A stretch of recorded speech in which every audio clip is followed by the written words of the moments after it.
الحمد لله رب العالمين والعاقبة للمتقين ولا عدوان إلا على الظالمين وأشهد أن لا إله إلا الله وحده لا شريك له ولي الصالحين وأشهد أن محمدا عبده ورسوله وصفيه من خلقه وخليله سيد الأولين والآخرين اللهم صل عليه وعلى آله وصحبه ومن اتبعهم بإحسان إلى يوم الدين أما بعد.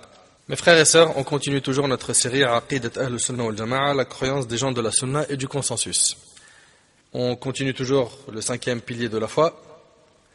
Et puis, aujourd'hui, notre thème avec l'aide d'Allah Tabaraka wa Ta'ala est les petits signes de la fin des temps. Les petits signes de la fin des temps. Mes frères et sœurs, notre thème avec l'aide d'Allah Tabaraka wa Ta'ala sera divisé en 4 parties. La première partie, l'heure arrive, pas de doute à son sujet. Deuxième partie, les petits signes de la fin des temps qui ont déjà eu lieu. Troisième partie, les petits signes de la fin des temps que nous vivons. Quatrième partie, les petits signes de la fin des temps qui n'ont pas encore eu lieu. Et je vous demande toute votre attention, car ce thème-là est très important et je demande à Allah Tabaraka wa Ta'ala de faire que nous mettons en pratique ce que nous apprenons. Sans trop tarder, on commence directement la première partie. L'heure arrive, pas de doute à son sujet. Sachez que ce que nous allons aborder aujourd'hui n'a pas pour but de passer le temps. Car, comme vous le savez, aujourd'hui, il y a des gens pour passer le temps, ils parlent des signes de la fin des temps. Non. Nous abordons ce sujet car il fait partie de la foi au jour dernier. Selon Omar ibn Khattab radiyallahu anhu, le prophète sallallahu alayhi wa sallam a dit: la foi consiste à croire en Allah, en ses anges, ses livres, ses messagers et au jour dernier, et elle consiste aussi à croire au destin bon ou mauvais, c'est rapporté par l'imam muslim.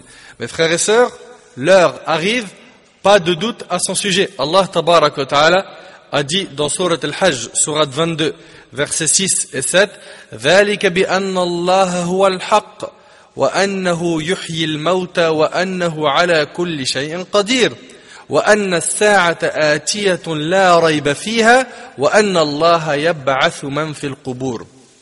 Il en est ainsi parce qu'Allah est la vérité et celui qui rend la vie aux morts et celui qui est omnipotent. Et que l'heure arrivera, écoute bien, et que l'heure arrivera, pas de doute à son sujet. Et que Allah ressuscitera ceux qui sont dans les tombeaux. Et si les gens voient que l'heure est loin, sachez qu'Allah tabaraka wa ta'ala la voit proche. Allah tabaraka wa ta'ala a dit dans Surat Al-Ma'arij, Surat 70, versets 6 à 10, إِنَّهُمْ يَرَوْنَهُ بَعِيدًا وَنَرَاهُ قَرِيبًا يَوْمَ تَكُونُ السَّمَاءُ كَالْمُهْلِ وَتَكُونُ الْجِبَالُ كَالْعِهْنِ وَلَا يَسْأَلُ حَمِيمٌ حَمِيمًا. Allah tabaraka wa ta'ala dit: il le voit bien loin alors que nous le voyons bien proche.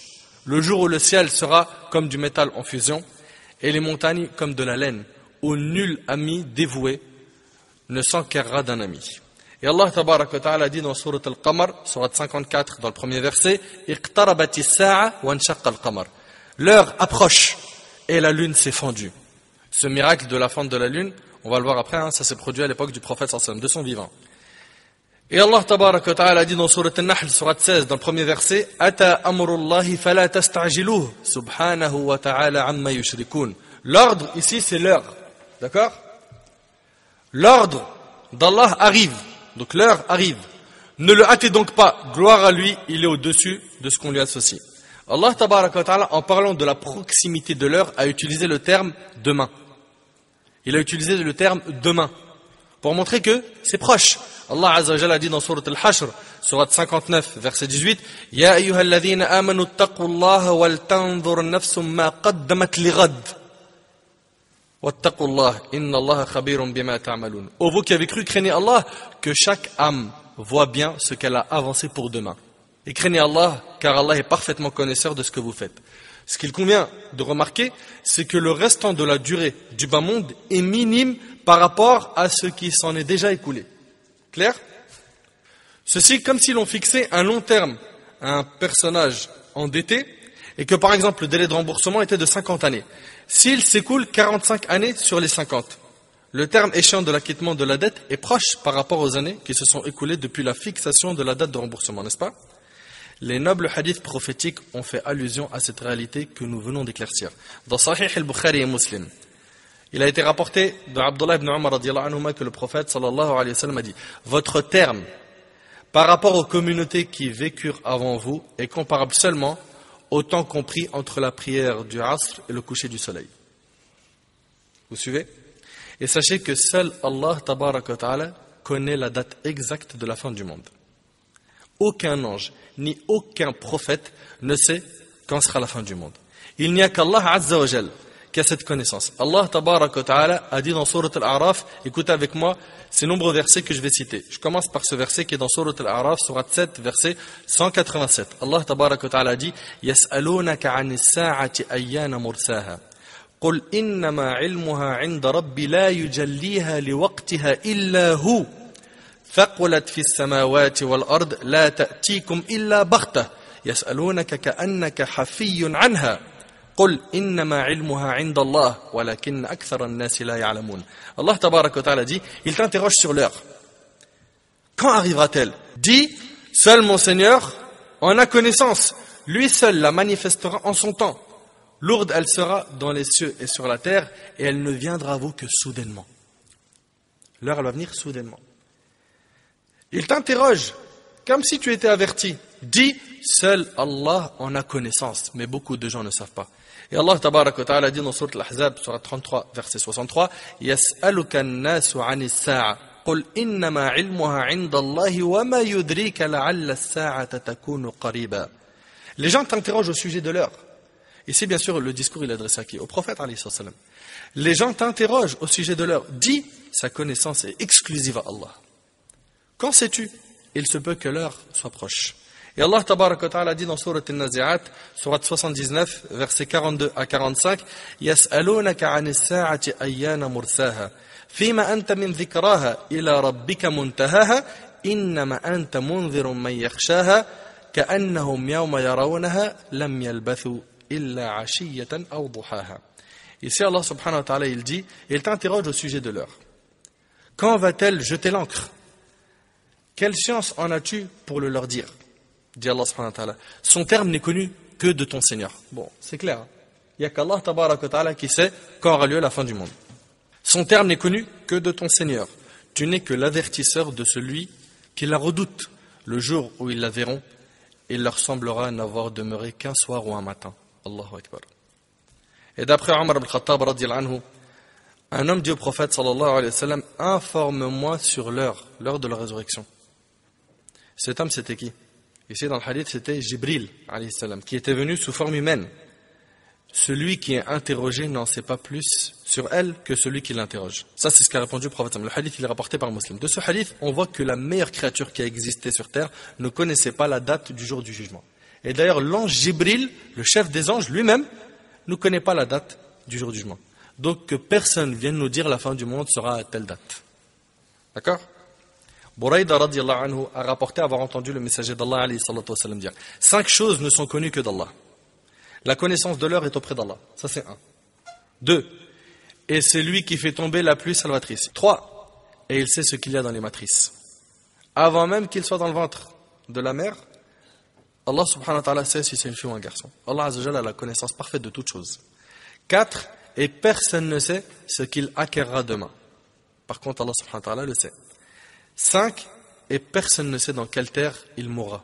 Par contre, Allah tabaraka wa ta'ala le sait. Le hadith est rapporté par Bukhari Muslim. Mes frères et sœurs, une personne pourrait se dire, quelle est la sagesse dans la dissimulation du moment où l'heure arrivera et où la résurrection aura lieu? C'est quoi la sagesse dans le fait que nous on ne sait pas c'est quand le jour du jugement? La réponse est, sa dissimulation est liée à la convenance de l'âme humaine. Le moment de sa venue est inconnu. Et cela afin que celui dont la nature est saine soit toujours sur ses gardes. Il fait toujours attention. Je ne vais pas faire ce péché car je peux mourir et après la mort il y a ceci, cela. Il a peur. Le fait qu'on ne connaît pas la date fait qu'on a peur de tomber dans les péchés et d'avoir une mauvaise fin. Et j'aimerais conseiller mes frères et sœurs en leur disant, arrêtez de vous prendre la tête sur la date exacte de la fin des temps. Le pire, c'est qu'il y a des livres pleins de mensonges sur ce sujet. Des hadiths qui sont inventés sur le sujet. Des fois, les gens vont parler de ce sujet avec des hadiths authentiques, mais sans retourner à l'explication des hadiths. Donc il va venir expliquer ça, selon sa compréhension. Et à cause de leur mauvaise compréhension, il s'égare et égare avec eux. Si tu veux te prendre la tête sur quelque chose, c'est pas sur la date du jour du jugement, c'est sur les œuvres que tu vas présenter à Allah subhanahu wa ta'ala après ta mort. D'après Anas ibn Malik radiyallahu anhu, un bédouin interrogea le prophète sallallahu alayhi wa sallam. Il lui a demandé quand l'heure se manifestera-t-elle. Le prophète lui a dit qu'as-tu préparé pour son arrivée? Voilà l'essentiel. L'essentiel c'est ça. C'est pas la date, c'est toi, qu'est-ce que tu as préparé pour ce jour? Tu sais que tu vas mourir. Qu'est-ce que tu as préparé pour ce jour? L'homme, comme s'il avait honte, répondit: je ne lui ai pas préparé d'abondantes prières, ni beaucoup de jeûnes, ni d'importantes aumônes, mais j'aime Allah et son envoyé. Le prophète sallallahu alayhi wa sallam lui a dit: tu seras avec ceux que tu as aimés. Anas radhiyallahu anhu, qui rapporte le hadith, dit: nous n'avions pas été autant heureux, si ce n'est le jour de notre conversion à l'islam, comme ce jour où le prophète sallallahu alayhi wa sallam a dit: tu seras avec ceux que tu as aimés. Et c'est rapporté par Bukhari et Muslim. Donc, le plus important, c'est pas la date. Le plus important, c'est tes œuvres. Tes œuvres, soucie-toi de ça. Et combien de fois on a entendu la fin du monde, ça sera telle date. La fin du monde, ça sera... C'est vrai ou pas? Il n'y a qu'Allah subhanahu wa ta'ala qui connaît cette date. Ça fait partie de notre croyance. Si Allah azza wa jalla a dissimulé à ses serviteurs le moment de la venue de l'heure, il leur a néanmoins fait connaître des signes indiquant son arrivée imminente. Allah tabaraka wa ta'ala a dit dans sourate Muhammad, sourate 47, verset 18: فَهَلْ يَنظُرُونَ إِلَّا السَّاعَةَ أَن تَأْتِيَهُمْ بَغْتَةً فَقَدْ جَاءَ أَشْرَاطُهَا فَأَنَّى لَهُمْ إِذَا جَاءَتْهُمْ ذِكْرَاهُمْ. Qu'est-ce qu'ils attendent sinon que l'heure leur vienne à l'improviste? Or, ces signes avant-coureurs sont certes déjà venus. Allah subhanahu wa ta'ala ne nous a pas donné d'informations sur la date exacte, mais sur les signes de l'arrivée de l'heure. Et dans le hadith d'Abu Zayd, Amr ibn Akhtab, radiyallahu anhu, il raconte, le prophète sallallahu alayhi wa sallam accomplit une fois avec nous salat al-fajr. Et écoutez bien le hadith. Puis il gravit le mimbar, la chaire, vous savez, là où l'imam il fait la khutbah. Il gravit le mimbar et fit un sermon jusqu'à l'heure de Dhuhr. C'était un long discours, de Fajr à Dhuhr. Il descendit alors et pria, après quoi il monta à nouveau sur le mimbar et s'adressa à nous jusqu'à l'heure du Asr. On est d'accord que le discours il est long, n'est-ce pas? Après avoir prié, il continua son sermon jusqu'au coucher du soleil. Durant tout ce temps, il nous parla des événements passés et de ce qui allait encore arriver dans l'avenir. Et ce qui allait arriver dans l'avenir. Ceux qui parmi nous ont la meilleure mémoire sont les plus savants à ce sujet rapporté par l'imam Muslim. Mes frères et sœurs, les signes de la fin des temps sont de deux catégories. Écoutez attentivement. Il y a les petits signes et il y a les grands signes. Les petits signes, Inch'Allah, c'est ce qu'on va essayer de traiter ensemble aujourd'hui. D'accord? Les grands signes, on le verra, Inch'Allah, plus tard. On essaiera de détailler au maximum les grands signes. Concernant les grands signes, il y en a combien? 10. 10. Les petits signes, ils sont beaucoup plus nombreux. D'après Hudhayfa ibn Asid al-Ghifari, radiyallahu anhu, le prophète sallallahu alayhi wa sallam apparut tandis que nous étions en train de discuter d'une question. Le prophète sallallahu alayhi wa sallam, il rencontre les compagnons qui étaient en train de traiter un sujet. C'est quoi ce sujet? Le prophète sallallahu alayhi wa sallam leur a dit: qu'évoquez-vous? Nous avons répondu: nous évoquons l'heure. Il parlait de l'heure. Le prophète sallallahu alayhi wa sallam a dit: elle ne se lèvera pas avant que vous ne voyez 10 signes avant son arrivée. Notez bien les 10 grands signes. Puis le prophète sallallahu alayhi wa sallam a mentionné 1. La fumée. On en parlera, Inch'Allah. L'antéchrist ad-Dajjal. On prendra le temps d'expliquer bien comme il faut ce qu'est l'antéchrist, le Messie ad-Dajjal, parce qu'aujourd'hui on entend tout et n'importe quoi. 3. La bête. 4. Le lever du soleil de son couchant. 5. La descente du ciel de Jésus, fils de Marie, qui va tuer le Messie ad-Dajjal, n'est-ce pas? La sortie de Ya'juj et Ma'juj, Gog et Magog. 6. 3 engloutissements.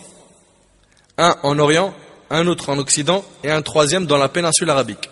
Quant au dernier de ces signes, il s'agira d'un feu qui jaillira du Yémen et forcera les gens à se rendre vers leur lieu de rassemblement. Et c'est rapporté par l'imam Muslim. Voilà pour ce qui est des grands signes, que je détaillerai au maximum si Allah subhanahu wa ta'ala me donne la vie. Et sachez qu'il y a des petits signes qui vont apparaître en même temps que les grands signes. C'est important, parce qu'il y a tellement de mélange dans les compréhensions des gens qu'il faut qu'on décortique tout, et c'est ce qu'on va essayer de faire, Inch'Allah, et qu'on fixe des règles, des bases. Écoutez attentivement ce que je suis en train de dire. Sachez qu'il y a des petits signes qui vont apparaître en même temps que les grands signes. Alors une question, on a dit qu'il y avait combien de grands signes? 10. Est-ce que j'ai cité Al-Mahdi parmi les grands signes? La venue d'Al-Mahdi? Non. Donc il fait partie des petits signes.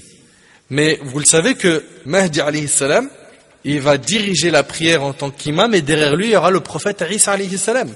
Donc on voit bien ici quoi? Qu'il va y avoir des petits signes qui vont apparaître en même temps que des grands signes. C'est clair? Lorsque Isa alayhi salam descendra, il priera derrière le Mahdi qui lui dirigera la prière. Alors qu'il fait partie des petits signes comme on a dit. Et qui dit la descente d'Isa alayhi salam dit Al-Masih ad-Dajjal sera là. Car c'est Isa alayhi salam qui le tuera. Et une autre chose qui est importante, c'est qu'il y a des petits signes qui vont apparaître après les grands signes. Il y a des petits signes qui vont apparaître après les grands signes. Comme le vent qui viendra prendre l'âme des croyants, c'est rapporté par l'imam Muslim, on le verra à la fin, Inch'Allah. Le vent qui viendra prendre l'âme des croyants, et c'est à cette époque-là où la Kaaba sera détruite. Et la Kaaba, bien sûr, elle sera détruite, c'est pas ma parole, c'est le prophète qui l'a dit dans un hadith rapporté par Bukhari Muslim. Et on détaillera cela plus tard, Inch'Allah. C'est clair jusque-là? Aujourd'hui, avec l'aide d'Allah, on va aborder les petits signes de la fin des temps. Je tiens à préciser qu'on ne pourra pas tous les voir. Ils sont très nombreux. Et j'aurais pu faire pour chaque petit signe une conférence. Mais on préfère les voir tous ensemble de cette manière, Inch'Allah. Je vais commencer par les petits signes de la fin des temps qui ont déjà eu lieu. Car on a dit qu'on va voir les petits signes de la fin des temps qui ont déjà eu lieu. Puis après, on va voir les petits signes de la fin des temps que nous vivons. Puis après, on va voir les petits signes de la fin des temps qui n'ont pas encore eu lieu. Car il y en a encore beaucoup qui n'ont pas eu lieu. Alors, le premier des signes de la fin des temps qui a déjà eu lieu, c'est l'envoi du prophète Muhammad sallallahu alayhi wa sallam.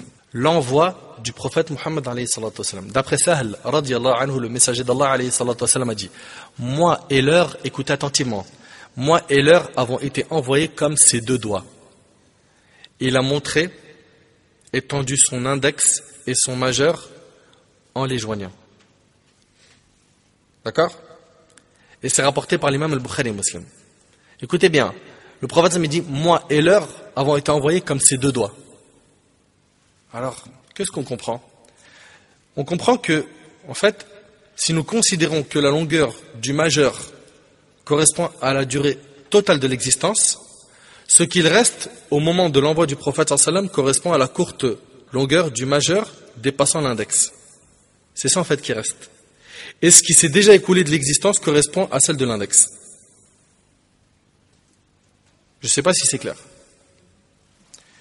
Donc le premier signe de la fin des temps qui a déjà eu lieu, c'est l'envoi du prophète Muhammad alayhi salatu wa sallam. Clair? Ensuite, le deuxième petit signe de la fin des temps qui a déjà eu lieu, la mort du prophète Muhammad sallallahu alayhi wa sallam. Sa mort. Selon Aouf ibn Malik, radiyallahu anhu, le messager d'Allah alayhi salatu wa sallam a dit: compte 6 signes qui se produiront avant la fin du monde. On va en voir 6, ça fera 7. Et vous allez voir qu'il y en a beaucoup. Hein. Il y en a beaucoup. Contrairement aux grands signes, on a dit, ils sont combien? Compte 6 signes qui se produiront avant la fin du monde. 1. Ma mort. 2. La conquête de Jérusalem. Et ça s'est passé à l'époque de Omar ibn Khattab radiyallahu anhu. Puis il y aura beaucoup de morts parmi vous, comme la maladie qui touche les moutons, qui les tue subitement. Et cela a eu lieu lors de l'épidémie de Amawas à l'époque de Omar radiyallahu anhu, où 70 000 personnes sont mortes en 3 jours. 4. Puis l'argent viendra avec abondance, jusqu'à ce que l'on donnera à l'homme 100 dinars et il partira en étant en colère. Écoutez bien. Puis l'argent viendra avec abondance, jusqu'à ce que l'on donnera à l'homme 100 dinars et il partira en étant en colère. Docteur Al-Ashkar Rahimallah a dit: il semble que cela se produira à plusieurs époques. Cependant, ceci a déjà eu lieu à l'époque de qui? À l'époque de qui les gens, il n'y avait plus de pauvres parmi eux? Ouais, 5e calife, Omar ibn Abd al-Aziz, radiyallahu anhu. Écoutez attentivement, dans son recueil d'histoire, Yaqub ibn Sufyan a rapporté que Omar ibn Usayd ibn Abdurrahman ibn Zayd ibn al-Khattab a dit: non par Allah, Omar ibn Abd al-Aziz n'est pas mort avant que nous soit venu un homme doté de beaucoup d'argent en nous disant: donnez cet argent aux pauvres comme bon vous semblera. Imagine-toi, quelqu'un qui vient qui dit: tenez, prenez cet argent-là, distribuez-le aux pauvres comme vous voulez. Donnez cet argent aux pauvres comme bon vous semblera, car cet homme ne cessait d'aller et venir avec son argent, cherchant à qui il pourrait le distribuer, mais il ne trouvait personne. Alors il repartait avec. Omar ibn Abd al-Aziz, radiyallahu anhu, a certes enrichi les gens. Donc ce signe-là, pareil, il a déjà eu lieu. D'accord? Écoutez bien, hein, le prophète Sam dit, puis l'argent viendra avec abondance, jusqu'à ce que l'on donnera à l'homme 100 dinars, et il partira en étant en colère. Et après, le prophète sallam nous parle encore de 2 signes, parce qu'on a dit que le prophète sallam il a dit, compte 6 signes, n'est-ce pas? On en a vu 4. Puis une tentation qui ne laissera aucune maison des Arabes sans qu'elle y pénètre. Allahu a'lam de quelle tentation il s'agit. Puis une trêve entre vous et les Roums. Et là, je ne vais pas m'étaler sur ce point, mais on pourrait s'étaler. Hein. Mais franchement, c'est impressionnant. Wallahi, je vous le jure par Allah, en préparant ce cours, j'ai été impressionné de la précision du prophète sallam dans ce qu'il annonce comme événement futur. Là, ici, le prophète sallam dit, puis une trêve entre vous et les Roums. Et les Roums, c'est les Byzantins. Et quand tu creuses bien comme il faut, ça correspond exactement à l'Europe et l'Amérique. À l'Europe et l'Amérique, et on pourrait s'étaler sur ce point, mais comme je vous ai dit, mon objectif c'est de vous citer aujourd'hui les petits signes sans rentrer dans beaucoup de détails. Puis une trêve entre vous et les Roms, donc les Byzantins. Il s'agit de l'Europe et de l'Amérique. Ceux-ci rompront la trêve et viendront sous 80 drapeaux, et il y aura sous chaque drapeau 12 000 soldats rapportés par l'imam al-Bukhari. Là, dans ce hadith, je l'ai cité surtout pour vous parler de la mort du prophète sallam, qui fait partie des petits signes de la fin des temps. La mort du prophète sallam est la plus grande catastrophe qui a touché notre communauté. On a dit donc, premier parmi les petits signes de la fin des temps, c'est la venue du prophète sallam. Deuxième, c'est sa mort. Et dans le hadith, on en a cité pas mal des signes. D'accord? Ensuite, on continue, là, ça sera le 8e. Parce qu'on en a vu 6 dans le hadith. Le 8e, la fente de la lune. Quelqu'un enregistre les chiffres pour les petits signes? Parce qu'il y en a beaucoup. 8e signe, parmi les petits signes de la fin des temps, la fente de la lune. Allah Azza wa Jalla a dit dans Sourate Al-Qamar, Sourate 54, dans le premier verset, Iqtarabati sa'atu wa nshaqqa al-qamar. L'heure approche et la lune s'est fendue. La fente de la lune est un des signes annonciateurs de sa venue. De la venue de l'heure. D'après Anas radiyallahu anhu, les gens de la Mecque demandèrent au prophète sallam de leur montrer un signe. Tu es prophète, montre-nous un signe. Et il leur montra la lune fendue en 2 et c'est rapporté par Al-Bukhari.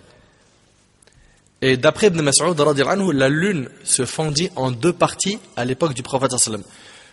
Une derrière la montagne et l'autre devant. Imagine-toi, la lune, elle s'est fendue en 2 parties, une derrière la montagne et l'autre devant. Le messager d'Allah alayhi sallam a dit, oh Allah, sois témoin. Et c'est rapporté par l'imam muslim.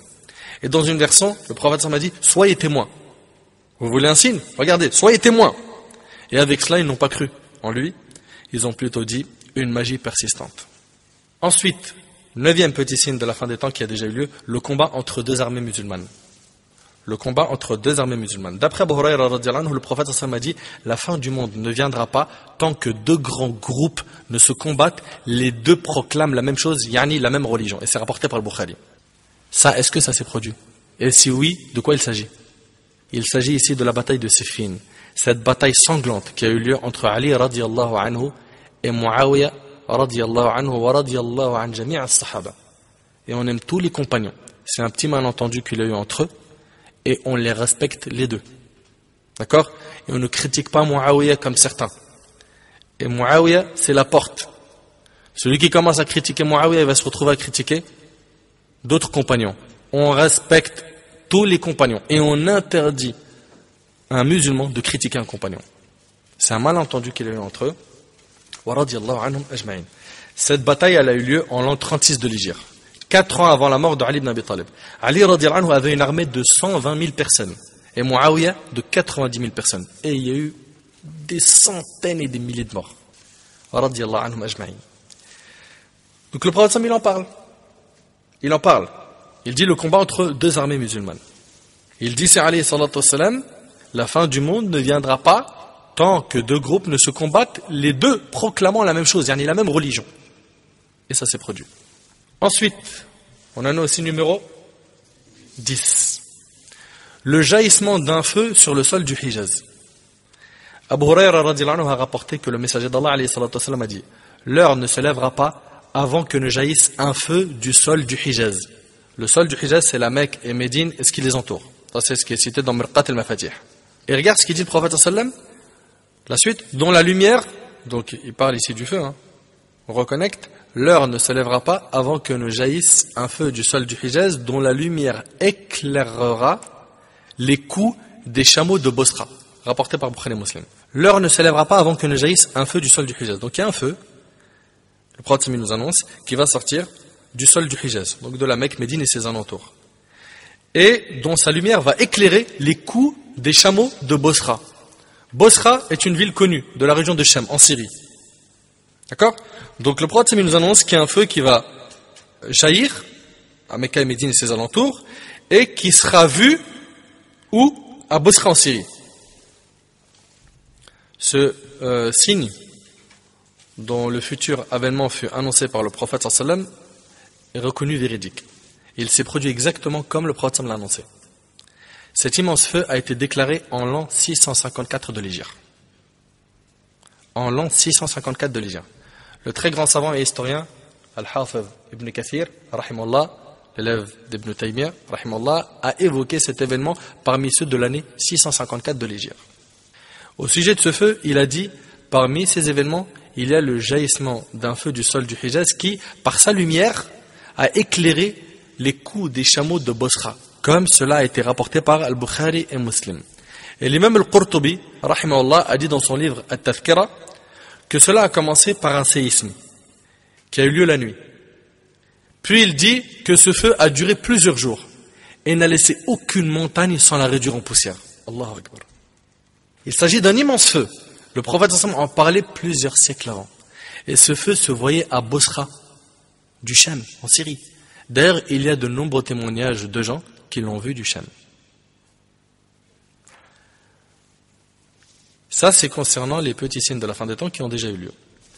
Et comme je vous ai dit, j'ai pas envie de m'étaler, j'ai fait une sélection, car il y a énormément d'informations à ce sujet. Troisième partie de cette conférence, les petits signes de la fin des temps que nous vivons. La première chose, c'est la multiplication des troubles. Les troubles sont ces épreuves qui rendent les gens perplexes. Ils se retrouvent perdus, ne sachant plus quoi faire ni quoi penser. Des périodes de troubles telles des parties d'une nuit sombre. Selon Abu Huraira radiyallahu anhu, le messager d'Allah alayhi salatu wassalam a dit « Hâtez-vous de faire des bonnes œuvres car il va y avoir des périodes de troubles et de tentations telles des parties d'une nuit sombre. » On vit dedans. L'homme s'y trouve croyant le matin et mécréant le soir. Ou croyant le soir et mécréant le matin. Et il vend sa religion pour bien éphémère de ce bas monde. Et c'est rapporté par l'imam Muslim. Et on vit clairement ça. Des périodes de tentation, de troubles. On est dedans, n'est-ce pas? Le prophète, alayhi salatu wassalam, il dit, l'homme s'y trouve croyant le matin et mécréant le soir. Ou croyant le soir et mécréant le matin, il vend sa religion pour bien éphémère de ce bas monde. Combien on en a aujourd'hui, ils vendent leur religion pour la dunya? Combien? Et quand je dis la dunya, beaucoup de gens pensent que la dunya, ce bas monde, c'est l'argent. Non, pas que ça. La notoriété, passer sur un plateau TV, avoir un poste dans une société ou autre. Le prophète ça me dit, il vend sa religion pour bien éphémère de ce bas monde. Subhanallah, combien de gens pour l'argent ont délaissé tous leurs principes? Ils ont tout lâché.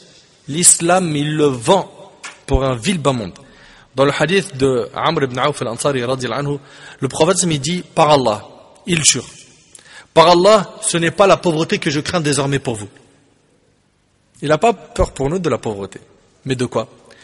Mais je crains plutôt qu'on étende sur vous les largesses de ce bas monde, comme on les a étendues sur vos prédécesseurs, puis que vous vous querelliez alors à leur sujet, comme ils se sont querellés, et que vous péririez comme ils ont péri, rapporté par Bukhari Muslim. Il n'a pas peur pour nous de la pauvreté, mais plutôt que ce bas monde s'ouvre à nous. Ça fait peur. Après, trop d'argent, c'est plus de questions le jour du jugement. Le prophète sallallahu alayhi wa sallam, il nous dit que le jour du jugement, la personne ne fera pas un pas tant qu'elle ne sera pas questionnée sur 4 choses parmi elles, son argent, comment il l'a gagné et dans quoi il l'a dépensé. Ensuite, parmi les troubles annoncés par le prophète sallallahu alayhi wa sallam, il y a le fait que l'islam redeviendra étranger chez les gens, au point que ceux qui pratiqueront encore l'islam seront montrés du doigt. Regarde cette personne qui va à la mosquée pour prier. Prie à la maison. Pourquoi? C'est pareil, non? Et puis, c'est quoi cette apparence-là? Où tu as la barbe, etc. Le plus important, c'est le cœur. Est-ce qu'on a dit que le cœur, c'était pas important? Combien de conférences on a fait sur l'importance du cœur? Mais, porter la barbe, c'est un péché? Posez la question à ceux qui vous critiquent pour ça. Ils vont vous dire quoi? Non, c'est une sunna. Taïb, c'est haram de faire une sunna? Est-ce que c'est haram? Puis de l'autre côté, une sœur, dès qu'elle porte le hijab, ou elle commence à faire salat, ça y est, elle est pointée du doigt. Elle est mal vue par sa famille, ses proches, ses amis. Il en est de même pour beaucoup de nos frères et de nos sœurs. Pareil pour le côté vestimentaire.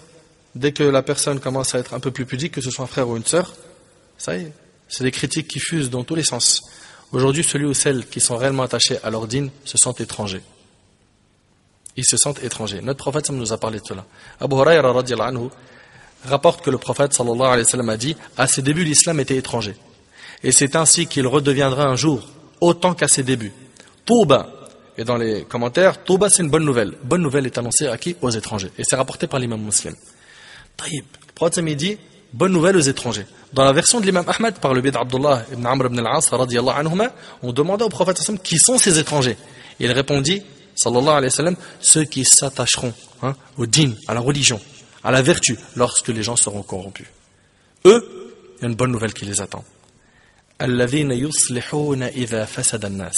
selon Anas radiyallahu anhu, le prophète sallallahu alayhi wa sallam a dit, viendra une époque durant laquelle celui qui tiendra véritablement à sa religion, par sa langue, son cœur, ses actes, sera semblable à une personne tenant une braise de feu dans sa main. Et c'est rapporté par l'imam Tirmidhi.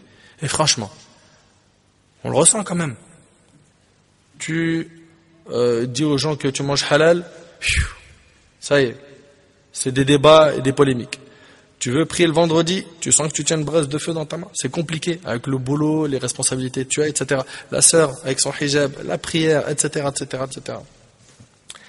Donc ça, le prophète, il en parle. Ça fait partie des signes de la fin des temps. Ici, c'est les petits ou les grands signes, ça? Les petits. Ensuite, parmi les petits signes de la fin des temps, la disparition des pieux. La disparition des pieux. Il s'agit du fait que l'on trouve de moins en moins de pieux dans nos sociétés. Allah prendra leur âme et fera qu'il ne restera que des mauvaises personnes sur terre. Selon Ibn Amr radiyallahu anhuma, le prophète sallallahu alayhi wa sallam a dit, la fin du monde n'arrivera pas avant qu'Allah ne prenne les gens du bien et de la religion parmi les gens de la terre. Et il n'y restera que les mauvais et ceux qui n'ont aucun bien en eux. Ils ne connaîtront pas le bien et ne blâmeront pas les choses blâmables. Et c'est rapporté par Ahmad al-Hakim qui a dit qu'il est authentique selon les conditions de Bukhari et Muslim. Parmi les signes de la fin des temps que nous vivons aussi, on a taqarub az-zaman, c'est le fait que le temps il passe très vite. Selon Anas radiyallahu anhu, le prophète sallallahu alayhi wa sallam a dit, la fin du monde n'aura pas lieu sans que le temps ne soit rapproché. Et écoutez bien, sans que le temps ne soit rapproché. Cette phrase, elle est importante. La fin du monde n'aura pas lieu sans que le temps ne soit rapproché. L'année deviendra semblable à un mois. Le mois, pareil à une semaine. La semaine, pareil à une journée. La journée, pareil à une heure. Et l'heure, pareil à une étincelle. Et c'est rapporté par Tirmidhi. Ça passe vite. Subhanallah, on vit vraiment cela. Le temps passe très vite. Il n'y a plus de baraka dans le temps. Et ça, c'est ce qu'a dit l'imam Nawawi, rahimahullah. Il n'y a plus de baraka dans le temps. Et Cheikh Ibn Baz, rahimahullah, il commente aussi. Ce hadith, il a dit, concernant le temps rapproché, il dit qu'il s'agit en fait des distances qui séparent les villes. Elles seront rapprochées. C'est-à-dire, les grandes distances seront parcourues par un court laps de temps. Et ça, c'est par quoi? Par les avions, les voitures, etc. À l'époque du prophète, les gens ne se déplaçaient qu'en chameau. Et selon Anas ibn Malik radiyallahu anhu, le prophète sallallahu alayhi wa sallam a dit, la fin du monde n'aura pas lieu sans que le temps ne soit rapproché. Écoute la suite. La science disparaîtra. Comment elle va disparaître, la science? Par la mort des savants. Et ça, on va le voir, que le prophète lui-même l'explique. La science disparaîtra. Les troubles apparaîtront. L'avarice pénétrera les cœurs. Et le harj se multipliera. Ils dirent, qu'est-ce que le harj au messager d'Allah? Il répondit alayhi salam, le meurtre. Et c'est rapporté par Bukhari et Muslim. Parmi les petits signes de la fin des temps, il y a la disparition de la science qui se fera par la disparition des savants. Abdullah ibn Amr ibn al-As radiyallahu anhuma a dit, j'ai entendu le messager d'Allah alayhi salam dire, Allah ne reprend pas la science en l'arrachant aux gens, mais il la reprend en reprenant l'âme des savants jusqu'à n'en laisser aucun. Les gens mettent à leur tête des ignorants. Il n'y a plus de savants. Il faut poser des questions. Un jahil, il est placé, on l'interroge. On les interroge sur certaines questions et ils en donnent leurs avis sans se baser sur aucune science. Ils s'égarent ainsi et égarent les autres, rapportés par Bukhari et Muslim. Subhanallah, on vit cette époque où l'ignorance s'est répandue. Et on voit de plus en plus de gens parler sans science. Et surtout, subhanallah, concernant l'islam, tout le monde prend la parole. Tout le monde. À croire, on est tous théologiens, tous spécialistes. Mais dans les autres matières, on ne se permet pas. Mais l'islam, tout le monde. Parle de médecine. Vas-y, parle. Il va dire non, je ne suis pas qualifié, je ne connais pas. Il n'y a que quelqu'un qui a étudié dans le domaine de la médecine qui peut se prononcer. Parle-moi de tel domaine, parle de tel domaine. Il dit non. Mais par contre, l'islam, lui, son frère, sa mère, son père, ses potes, ses proches, tout le monde est moufti, tout le monde connaît. Et moi, je pense, moi, je crois, moi, je vois. Arrête de penser, de croire et de voir. Arrête. Apprends ta religion d'une manière solide. En plus de ça, aujourd'hui, qu'est-ce qu'on a? On a des gens, en fait, en disant, moi, je pense dans ce sujet, mais t'as pas à penser. Ils ont déjà tout traité il y a 1400 ans. Reprends ce qu'ils ont dit. Sinon, si toi tu veux penser, on brûle tous les livres et on te laisse penser. Bismillah, pense. Parmi les signes de la fin des temps, donc on a dit que l'ignorance se répand. Et on arrivait à un stade aujourd'hui, subhanallah, wallahi l'azim, où des fois tu vas dans certaines villes, dans certains pays, il n'y a plus personne que tu peux questionner dans l'ilm shara'i. De plus en plus, ça commence à disparaître par la mort des savants. Parmi les signes de la fin des temps, on a aussi la multiplication des meurtres. Subhanallah, sans lui aussi. Shaqiq, rahimahullah, a dit, j'étais avec Abdullah et Abu Moussa. Puis il dit, radiyallahu anhuma, le messager d'Allah, alayhi salatu wassalam, a dit, à l'approche de l'heure, il y aura une période où l'on verra l'ignorance se répandre, la science disparaître et le meurtre se multiplier, c'est rapporté par le Bukhari. Et dans le hadith d'Abu Moussa al-Ash'ari, radiyallahu anhu, le prophète apporte une précision par rapport au meurtre. Il dit, alayhi salatu wassalam, il ne s'agit pas de conflits qui vous opposent aux non-musulmans, mais vous vous entretuerez les uns les autres. C'est pas ce qu'on vit. Au point que l'un d'entre vous tuera son voisin, son propre frère, son oncle ou son neveu. Il dit au prophète sallam, aurons-nous encore toute notre raison ce jour-là? Le prophète sallam répondit en disant, les gens de cette époque auront perdu la raison et il ne restera plus que des gens méprisables qui pensent accomplir quelque chose de grand alors que la réalité est tout autre. Subhanaka Rabb. Ils pensent qu'ils sont en train de faire triompher l'islam alors que c'est l'inverse. Et c'est rapporté par l'imam Ahmed. C'est impressionnant comment c'est précis. Wallah al-Azim, c'est impressionnant. Et selon Abu Hurayra radiyallahu anhu, le prophète sallallahu alayhi wa sallam a dit, par celui qui détient mon âme entre ses mains, il jure, ce bas monde ne disparaîtra pas avant qu'arrive un jour où l'assassin ne saura pas pourquoi il a tué, ni la victime ne saura pourquoi elle a été tuée. Il a été dit, et comment cela arrivera-t-il? Il dit par le meurtre. L'assassin et l'assassiné seront en enfer, rapporté par Muslim. Parmi les signes de la fin des temps, il y a le fait que les responsabilités seront confiées à ceux qui n'en sont pas aptes. À ceux qui n'en sont pas aptes. On confie aujourd'hui des responsabilités à des gens qui ne sont pas aptes. Et c'est une réalité. Dans plein de domaines. C'est vrai ou c'est pas vrai?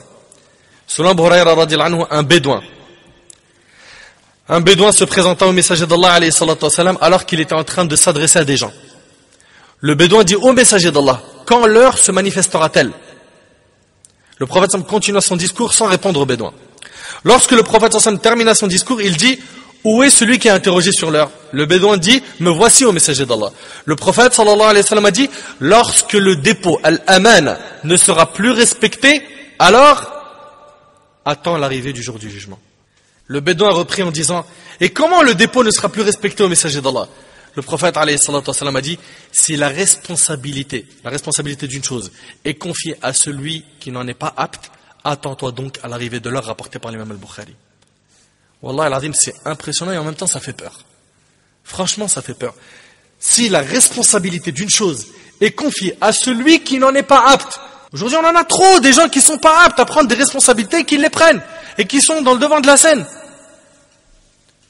Si la responsabilité d'une chose est confiée à celui qui n'en est pas apte, attends-toi donc à l'arrivée de l'heure, rapporté par l'imam al-Bukhari. Nombreux sont ceux qui gèrent les affaires des gens alors qu'ils ne sont pas du tout aptes, et méditez avec moi sur ce hadith et sa précision. Abu Hurayra radiyallahu anhu rapporte que le prophète sallallahu alayhi wa sallam a dit, avant la fin des temps, il y aura des années trompeuses. Des années trompeuses. On déclarera véridique le menteur. On l'a aujourd'hui. Il n'y a qu'à ouvrir n'importe quelle télé et regarde. On déclarera véridique le menteur. Et on démentira le véridique. Le véridique, on va le traiter de menteur. On fera confiance au traître. Et on accusera l'honnête de trahison. Allahu Akbar. Et parlera le rawaybida. Les compagnons ont dit, qu'est-ce que le Ruwaybida? Le prophète sallallahu alayhi wa sallam a dit, c'est l'homme ridicule qui parlera dans les affaires importantes au nom de la communauté. Et c'est rapporté par Ibn Majah, Ahmad et d'autres. On vit cela. Wallah al-musta'an.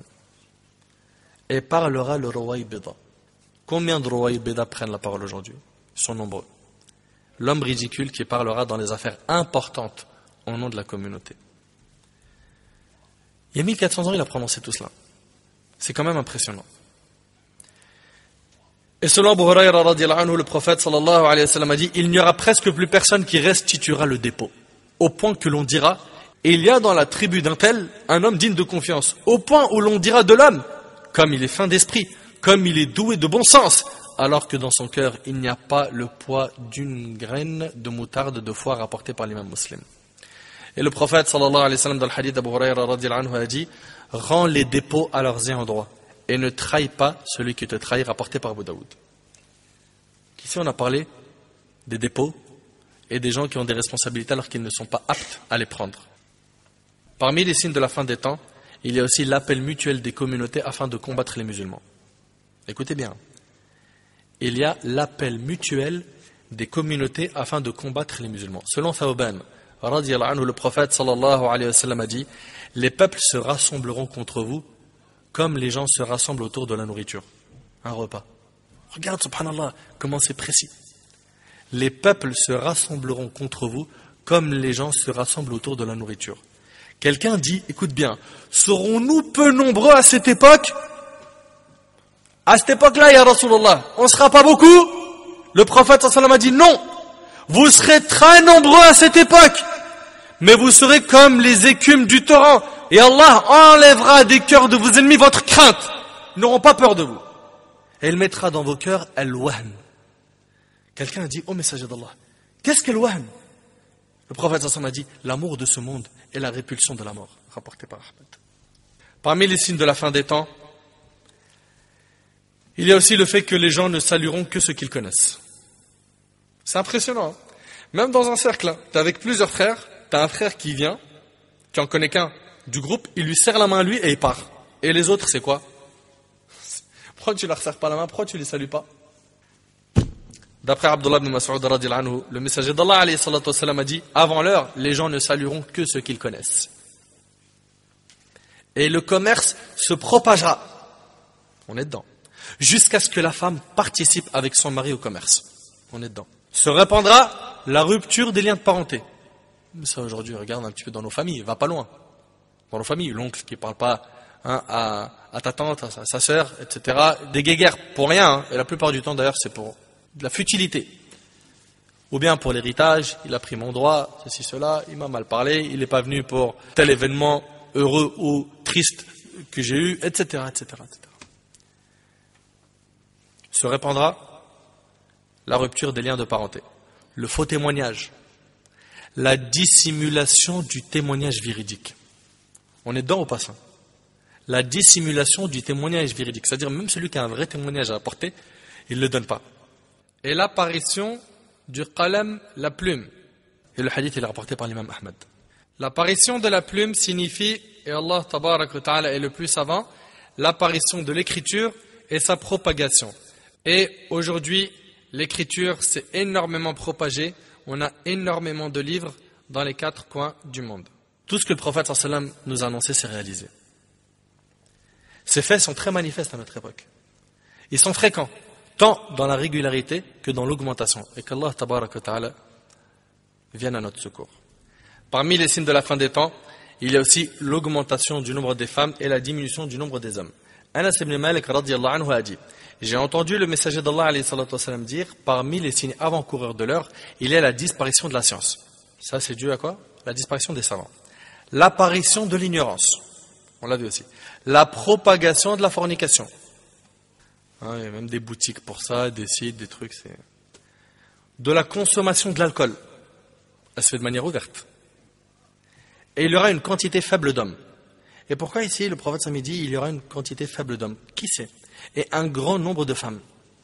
Au point qu'il y aura un régisseur pour 50 femmes. Dans une autre version, la science se raréfiera et l'ignorance se manifestera. C'est rapporté par Bukhari et Muslim. Ici, dans l'explication du hadith, il est dit qu'il y aura une quantité faible d'hommes à cause des guerres où ils seront tués. Il ne faut surtout pas essayer de comprendre un hadith avec sa propre cervelle. Toujours en revenir aux savants. Parmi les signes de la fin des temps, il y a la désobéissance aux parents. Au point où l'enfant se comportera avec sa mère comme se comporte un mauvais maître avec son esclave. Dans le hadith d'Omar ibn Khattab, Jibril, vous savez qu'il est venu sous forme humaine et il a questionné le prophète sallam sur beaucoup de choses, sur l'islam, la foi, l'excellence. Et parmi les questions, il lui a dit, informe-moi sur ces signes précurseurs, sur les signes de l'heure. Le prophète sallam a dit, quand la femme donnera naissance à sa propre maîtresse. Parmi les explications données, c'est al-uquq. C'est quoi? C'est la désobéissance aux parents.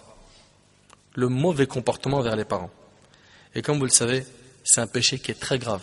Allah tabaraka wa ta'ala, quand il a parlé des parents, il en a parlé directement après l'ordre du tawhid. Wa'budullah wa la tushriku bihi shay'an wa bil walidayni ihsana. Après avoir ordonné aux gens d'adorer Allah, de ne pas lui associer, il parle immédiatement azza wa jal de quoi? De la bienfaisance envers les parents. Et combien on en a aujourd'hui? Des frères et des sœurs, mashallah, tu le vois, il brille au niveau de l'apparence, de sa langue, mielleux. Mais avec ses parents, a'udhu billah. A'udhu billah. Faut tout faire pour les satisfaire. Faut tout faire pour éviter leur colère. Jamais ne dormir avec la colère des parents sur le dos. Jamais. Et rappelez-vous du hadith rapporté par Tirmidhi, le prophète sallallahu alayhi wa sallam a dit, la satisfaction d'Allah est dans la satisfaction des parents et la colère d'Allah est dans la colère des parents. Et même s'ils ne sont pas musulmans, on doit bien se comporter avec eux. Même s'ils sont non musulmans. Et dans le même hadith, le prophète sallallahu alayhi wa sallam dit, quand tu verras le va-nu-pied, ces personnes-là qui vivent dans la misère, hein, pauvres, les dégueneuillés et les gueux, gardiens de bêtes, qui s'occupent des bêtes, yatatawaluna fil bunyan, construire des grandes constructions. Ça, c'est des signes de l'heure. Et c'est rapporté par l'imam Muslim. L'imam Ibn Rajab, rahimahullah, dans Jam' al-Ulum wal-Hikam, il commente ce hadith. Et qu'est-ce qu'il a dit? Il a dit, le sens de ce qui a été évoqué comme signe avant-coureur de l'heure, de ce hadith, revient au fait que l'autorité sera confiée à ceux qui n'en sont pas dignes. Comme l'a affirmé dans un autre hadith, le prophète sallallahu alayhi wa sallam, à celui qui l'a interrogé au sujet de l'heure. Il a dit quoi? Lorsque l'autorité sera confiée à ceux qui n'en sont pas dignes, ceux qui ne sont pas aptes, alors attends-toi à l'heure. Et là, qu'est-ce qu'il dit? Il dit, lorsque les va-nu-pieds, bergers de moutons, qui sont des personnes dures et ignorantes, viendront à tenir les rênes de l'autorité et à détenir les richesses et les biens, de telle sorte qu'ils se mettront à rivaliser dans l'édification, dans les constructions élevées. Et il n'y a aucun doute que cela causera la dégradation du régime religieux et de l'organisation de la vie. Fin de ce qu'a dit Ibn Rajab, rahimahullah. Les gratte-ciel. Ils étaient pauvres, c'était des bédouins, et puis aujourd'hui ils ont des gratte-ciel. Ça fait partie des signes de la fin des temps. Parmi les signes de la fin des temps, il y aura des femmes qui seront habillées et nues en même temps. Ça veut dire quoi? Ça veut dire que le vêtement est tellement transparent ou serré qu'on ne dirait pas qu'elle est habillée. Selon Abdullah ibn Amr radiyallahu anhu, le prophète sallallahu alayhi wa sallam a dit, écoutez attentivement, il y aura à la fin de ma communauté des hommes qui monteront sur des selles comme des selles de chameaux. Et dans la suite du hadith, il dit, ils descendront aux portes des mosquées pour prier. Donc ils vont monter sur des selles comme des selles de chameaux. Certains savants disent qu'il est possible que ce soit les voitures de cette époque. Et leurs femmes seront habillées et nues en même temps. Le hadith il est rapporté par Ahmad. Parmi les signes de la fin des temps, il y aura l'apparition d'imposteurs prétendant la prophétie. Il y en a eu des imposteurs qui prétendent être prophètes ou pas? À l'époque du prophète, il y a eu qui?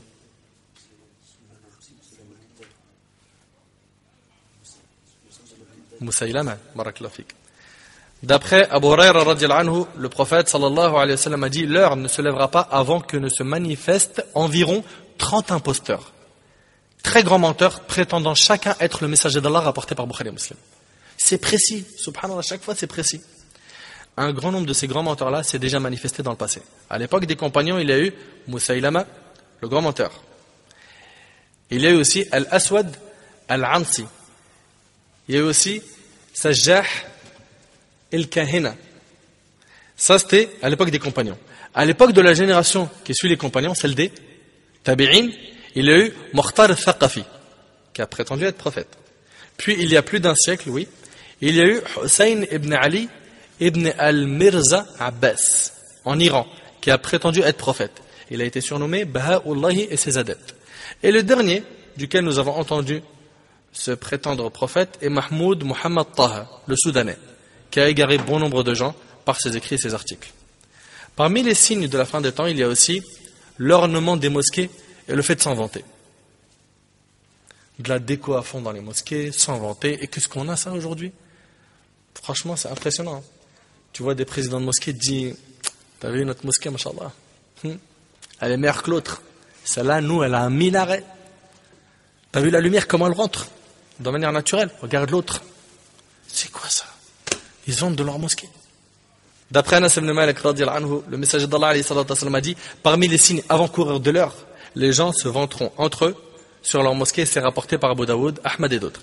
C'est ce qu'on a aujourd'hui, hélas, des gens qui se vantent de leur mosquée parce qu'ils ont des beaux tapis, un grand minaret, parce qu'ils ont des lumières de je ne sais quoi, des grands lustres, parce que chez eux c'est avec détecteur de mouvement, hein, la lumière elle s'allume, et l'autre non. C'est quoi ça? Ils se vantent de leur mosquée sans les fréquenter. Ils y vont pas pour prier, hein, juste pour frimer, se la raconter. Regarde ma mosquée. Allah al-Musta'an. Heureusement que tout le monde n'est pas comme ça, j'ai pas généralisé. Mes frères et sœurs, parmi les signes de la fin des temps, il y a aussi la propagation de l'usure. Aujourd'hui, on voit l'usure partout. Partout. Et selon Abdullah ibn Mas'ud, radiyallahu anhu, le prophète sallallahu alayhi wa sallam a dit, avant l'heure se propagera l'usure, rapporté par l'imam al-Tabarani. Et selon Abu Hurayra, radiyallahu anhu, le prophète sallallahu alayhi wa sallam a dit, viendra un temps où l'homme ne se souciera pas de savoir s'il a gagné son argent de manière licite ou illicite, rapporté par l'imam al-Bukhari. Allah al-Musta'an. C'est pas ce qu'on vit aujourd'hui, des gens qui gagnent leur argent sans se soucier. Est-ce que l'argent vient d'une provenance licite ou non? Allah al-Musta'an, c'est ce qu'on a aujourd'hui. Des gens qui ne se soucient plus de savoir d'où vient leur argent. Est-ce qu'il vient d'une manière licite ou d'une manière illicite? Donc on a dit ici, le prophète sallallahu alayhi wa sallam a dit avant l'heure se propagera l'usure et les gens ne vont plus se soucier de savoir est-ce qu'ils ont gagné leur argent de manière licite ou non. Et ça on le vit clairement. Ça on le vit clairement. Riba aujourd'hui, partout. Il est propagé partout. Combien de gens aujourd'hui prennent des crédits bancaires pour acheter des voitures, pour acheter des maisons? Combien? Combien de personnes aujourd'hui n'ont plus le souci de savoir est-ce qu'ils ont gagné leur argent de manière licite ou non? Khallat, mélange, c'est pas grave. C'est triste. Wallah al-Azim, c'est triste. Parmi les signes de la fin des temps, il y a aussi la multiplication des tremblements de terre. D'après Abu Hurayra radiyallahu anhu, le prophète sallallahu alayhi wa sallam a dit, l'heure ne viendra pas jusqu'à ce que les tremblements de terre se multiplient, rapportés par l'imam al-Bukhari. Subhanallah, concernant les tremblements de terre, il y a juste à voir les années qui viennent de s'écouler. Combien on en a eu? Beaucoup. Le prophète sallallahu alayhi wa sallam a dit, l'heure ne viendra pas jusqu'à ce que les tremblements de terre se multiplient. Ibn Hajar rahimahullah a dit, de nombreux tremblements de terre se sont produits dans plusieurs pays du nord, de l'est et de l'ouest, mais il semble que cette multiplication signifie leur généralisation et leur persistance. Parmi les signes de la fin des temps, il y a aussi l'apparition des instruments de musique. Hélas, on voit des instruments de musique partout aujourd'hui. Dans les chansons que les gens écoutent, chez les gens, il arrive de trouver des pianos ou d'autres instruments. La musique, on la trouve partout. Selon Sahl ibn Sa'd radiyallahu anhu, le prophète sallallahu alayhi wa sallam a dit, à la fin des temps, il y aura dans ma communauté des pluies de pierres, métamorphoses et engloutissements. On demanda au messager d'Allah quand cela aura lieu. Le prophète sallallahu alayhi wa sallam a dit, lorsque les instruments de musique apparaîtront, que les chanteuses seront nombreuses, rapportées par l'imam Ibn Majah. Dernière partie du dars, c'est les petits signes de la fin des temps qui n'ont pas encore eu lieu. Il y a le fait que l'homme sortira la zakat de ses biens, mais ne trouvera personne qui veuille l'accepter. Et la terre des Arabes retrouvera sa verdure et ses fleuves. D'après Abu Hurayra radiyallahu anhu, le prophète sallallahu alayhi wa sallam a dit, l'heure ne se lèvera pas avant que l'argent ne devienne important et n'abonde si bien que l'homme sortira la zakat de ses biens, mais ne trouvera personne qui veuille l'accepter. Dans Sharh Mirqat al-Mafatih, il a été dit que c'est parce que les gens auront tous de l'argent, ou bien c'est parce qu'ils auront tous la richesse de l'âme, qui fera qu'ils seront ascètes et n'en voudront pas de cet argent. D'accord? Et le prophète sallallahu alayhi wa sallam dit quoi? Et avant que la terre des Arabes ne retrouve sa verdure et ses fleuves. Et c'est rapporté par Bukhari et Muslim. Dans l'explication de Mirqat al-Mafatih, il a été dit, cela aura lieu lors de la venue du Mahdi et de la descente de Isa alayhi salam. Et il a été dit que cela aura lieu au moment des signes de la fin des temps, wallah a'lam. Puis, dans le hadith, il a été dit que la terre des Arabes retrouvera sa verdure et ses fleuves. Docteur Al-Ashkar, rahimahullah, qui est décédé, comme vous le savez, rahimahullah, il a dit, en commentant ce hadith, il a dit, le retour de la verdure et la réapparition des fleuves dans la péninsule seront soit dus au creusement de puits et à l'agriculture qu'entreprendront ses habitants, ou autres moyens semblables déjà existants de nos jours, soit à un changement de climat. Son climat chaud et sec deviendra doux et agréable. Le Créateur fera jaillir des sources et des fleuves qui permettront à son aridité de se transformer en fertilité. Ainsi, ces plaines arides deviendront fertiles et verdoyantes. Cette raison est la plus manifeste car le hadith narre le retour de la péninsule arabique à l'état qui était le sien dans le passé. Parmi les signes de la fin des temps qui n'ont pas encore eu lieu, il y a le fait que l'Euphrate découvrira un trésor d'or.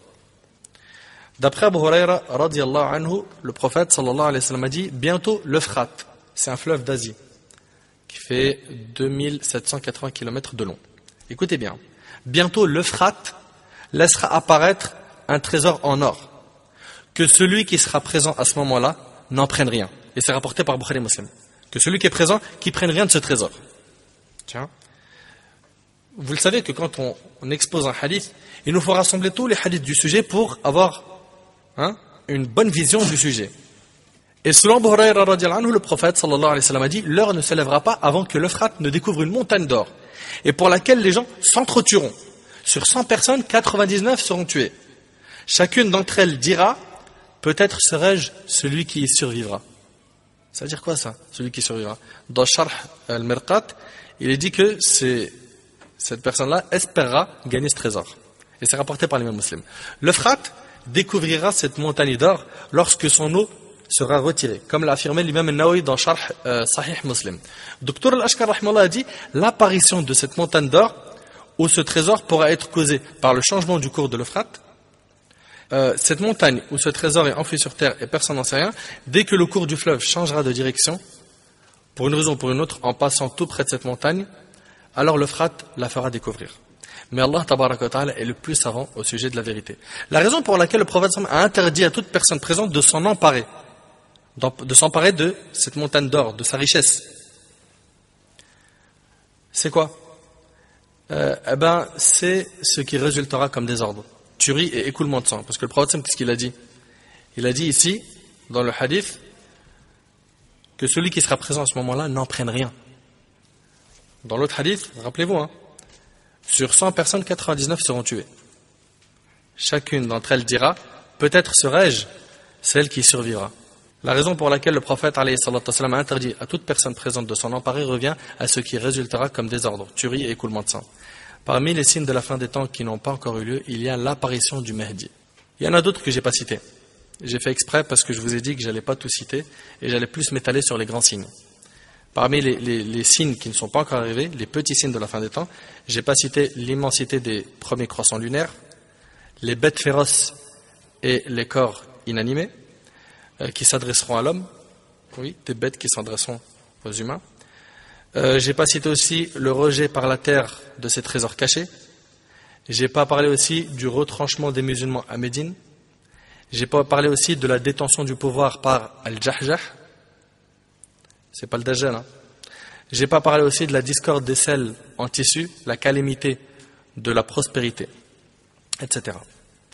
Aujourd'hui, Inch'Allah, on finit avec Al-Mahdi. Al-Mahdi, on a dit, fait partie des grands signes ou des petits signes? Des petits signes. Qui lui rencontrera Isa alayhi salam, qui fait partie des grands signes de la fin des temps. Al-Mahdi, il sera de la famille du messager d'Allah alayhi salam, de la descendance de Fatima radiyallahu anha. Son nom correspond à celui du prophète sallallahu alayhi wa sallam et celui de son père correspond à celui du père du prophète sallallahu alayhi wa sallam. Il a été décrit comme étant un homme au front large ou dégarni, pourvu d'un nez aquilin, qui répandra la justice sur terre après qu'elle aura été pleine d'injustice et d'oppression. D'après Ali radiyallahu anhu, le prophète sallallahu alayhi wa sallam a dit, même s'il ne restait qu'un jour du temps, Allah enverra un homme de ma descendance qui remplira la terre de justice comme elle a été remplie d'injustice, rapportée par Ahmad et Abu Daoud. Et pour information, bi'idhnillah, si Allah me donne la vie la semaine prochaine, je vais faire un cours complet sur Al-Mahdi. Complet. C'est pas possible que j'en parle 3-4 minutes. La semaine prochaine, Inch'Allah, je ferai un dars d'1 heure ou plus sur Al-Mahdi, la venue du Mahdi. Les hadiths sur Al-Mahdi sont rapportés par les 4 sunan, Abu Daoud, Tirmidhi, Nasa'i, Ibn Majah. Puis, chez l'imam Ahmad, Ibn Hibban, Al-Hakim et les savants de la sunna et du consensus reconnaissent et croient en l'existence du Mahdi qui a été cité dans plusieurs hadiths authentiques. Et Inch'Allah, je vous l'ai dit, je ferai une conférence complète à son sujet la semaine prochaine. Les croyances des chiites imamites, j'en parle rapidement, pour eux, Al-Mahdi est le dernier de leurs imams. Le 12e imam, qu'ils nomment Muhammad ibn al-Hassan al-Askari. Ils prétendent qu'il est l'un des descendants d'Al-Hussein, le fils de Ali ibn Abi Talib radhiyallahu anhu, et non l'un des descendants de son fils Al-Hassan. Ils croient que celui-ci est enterré dans une galerie souterraine de Samara, il y a plus de 1100 ans, alors qu'il était âgé de 5 ans. Ça, c'est dans leur croyance. Ils croient qu'il se déplace dans les pays, mais qu'il est invisible, et qu'il est le Mahdi dont ils attendent le retour. Leurs propos ne reposent ni sur des preuves du Coran et de la Sunna. En tout cas, seul Allah connaît quand est-ce qu'il apparaîtra. Mes frères et sœurs, après cette conférence, pense à tous ces signes et prépare-toi à la rencontre de ton Seigneur. On ne traite pas ce sujet pour passer le temps, mais pour que l'insouciant parmi nous se réveille. Car quiconque meurt, le moment de sa résurrection est alors venu. Prépare-toi dès maintenant, ô toi l'insouciant. Toi qui ne penses qu'à t'amuser, toi qui ne penses qu'à faire des péchés. Tourne les pages de ce passé sombre, ce passé où tu étais loin d'Allah tabaraka wa ta'ala, écarte-toi de tout cela, pleure tes fautes et reviens vers Allah tabaraka wa ta'ala, et je demande à Allah subhanahu wa ta'ala de nous accorder à tous et à toutes une très bonne compréhension de notre religion, et on demande à Allah subhanahu wa ta'ala de nous accorder la piété, la guider, et surtout qu'il nous accorde une bonne fin. As'Allah tabaraka wa ta'ala an yanfa'ani bima qultu wa an yanfa'akum bima sami'tum. Hadha ma a'lam wallahu tabaraka wa ta'ala a'la wa a'lam. Subhanakallahumma bihamdik ashhadu an la ilaha illa anta astaghfiruka wa atubu ilayk. Jazakumullahu khair wa assalamu alaykum wa rahmatullahi wa barakatuh.